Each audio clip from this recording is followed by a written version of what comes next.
So friends, अब आपको chemistry में डिफरेंट डिफरेंट कंपाउंड्स के इंडिविजुअल स्ट्रक्चर याद नहीं रखना पड़ेगा, क्योंकि ऐसा मेथड हमारे पास है जो कि अगर याद है तो फिर आराम से सारे स्ट्रक्चर हमारे हमसे आसानी से बन जाएंगे। हमारे पास कंपाउंड टाइप मेनली 4 तरह के हैं। पहला है H2O5। यहाँ पर X कोई भी एलिमेंट हो सकता है, क्लोरीन, सल्फर, फास्फोरस, और O तो सब जानते हैं ऑक्सीजन है ही है। अगर बात करें इसके स्ट्रक्चर में, तो ये एकदम जनरलाइज्ड है कि स्ट्रक्चर में ऑक्सीजन दोनों एक्स, मतलब दोनों कोई भी एलिमेंट जो प्रेजेंट है, एक्स, सल्फर, क्लोरीन, इसके बीच में एक ऑक्सीजन आना ही आना है। ऐसे H2O6 में बात करें तो उसमें कोई भी ऑक्सीजन बीच में नहीं आता है। दोनों एलिमेंट्स, दोनों जो एक्स कोई भी एलिमेंट है वो एक साथ अटैच रहते हैं। और H2O7 is same as H2O5। और H2O8 में परऑक्सी लिंकेज हमें देखने को मिलती है, मतलब दो एलिमेंट्स, दो जो कोई भी एलिमेंट है जो सेम है उसके बीच में दो ऑक्सीजन्स आते हैं। एंड इनसे हम आसानी से कंपाउंड्स के स्ट्रक्चर प्रेडिक्ट कर पाएंगे और आसानी से बना भी पाएंगे। तो चलिए एक एग्जांपल से देखते हैं।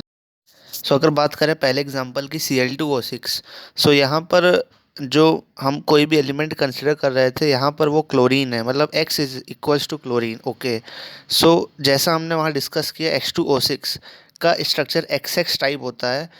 यहाँ पर जो ऑक्सीजन है, बीच में कोई ऑक्सीजन नहीं आएगा, दोनों क्लोरीन्स आपस में डायरेक्टली जुड़े रहेंगे और अदर ऑक्सीजन्स अपनी वैलेंसी के अकॉर्डिंग क्लोरीन से अटैच रहेंगे। ओके, अब अगर सेकेंड एग्जांपल की बात करें, Cr2O7-2, इसे डाइक्रोमेट आयन कहते हैं। जैसा आप देख पा रहे हैं कि H2O7 ये स्ट्रक्चर टाइप है, मतलब यहाँ पर X क्या है, क्रोमियम है। यहाँ पर XOX, मतलब यहाँ पर दो क्रोमियम्स के बीच में एक ऑक्सीजन आना ही आना है।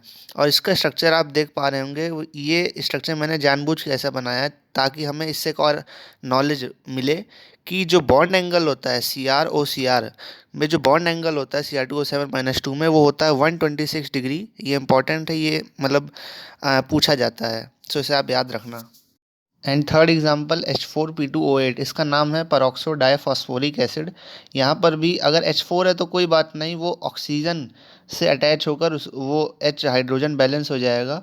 ये P2O8, यहाँ पर मेन हमें इस पर ध्यान देना है। यहाँ पर ये H2O8 टाइप है, तो यहाँ पर XOOX टाइप का स्ट्रक्चर बनता है, मतलब कि दो फॉस्फोरस के बीच में दो ऑक्सीजन्स डायरेक्टली जुड़े रहेंगे, एंड जैसा आप स्ट्रक्चर में देख पा रहे हैं। सब बात आती है एक्सेप्शन की। हाँ, बिल्कुल एक्सेप्शन है यहाँ पर। H2H2O5 पायरोसल्फ्यूरस एसिड, यहाँ पर हमें दोनों सल्फर के बीच में कोई भी ऑक्सीजन देखने को नहीं मिलता है। हाँ, यहाँ पर इसका स्ट्रक्चर H2O6, मतलब कि जो दो सल्फर हैं वो डायरेक्टली जुड़े रहते हैं। ये एक्सेप्शन है H2H2O5, इसे आप याद रखना। उम्मीद है ये आपको समझ में आया होगा।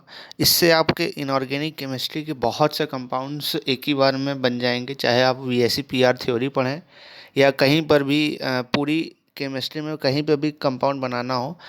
इससे 90% कंपाउंड्स आसानी से बन जाएंगे। आप इसे ध्यान रखना बस। Thank you.